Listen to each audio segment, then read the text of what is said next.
आता एक पाऊल गोखले बिल्डर्सनी पुढे टाकलेलं आहे, ट्रस्टीनी सुद्धा एक पाऊल पुढे टाकलं पाहिजे आणि त्यांनी जर का ते पाऊल पुढे टाकलं नाही तर आणि 30 तारखेच्या आत पुन्हा ट्रस्टचं नाव जर का प्रॉपर्टीला लागलं नाही तर महाराजांचं उपोषण चालूच राहणार आणि उपोषण सुरू झालं तर आम्ही गप्प बसणार नाही।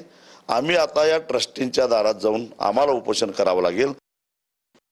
याच्यामध्ये सर्वांची भूमिका समजून घेऊन राज्याचे मुख्यमंत्री सन्माननीय देवेंद्र फडणवीस साहेब यांनी अखेर हा करार रद्द केलेला आहे आणि याच्यामध्ये निश्चितच सर्वांची भूमिका समजून घेऊन पुढील निर्णय घेण्यात येईल। मोठे आरोप धनगेकरांनी मोहोळ यांच्यावर केले होते, जैन मुनी सुद्धा आंदोलनाच्या तयारीत होते। नाही, याच्यावरती कोणावरही काही हातात नसताना आरोप करणं ठीक नाही।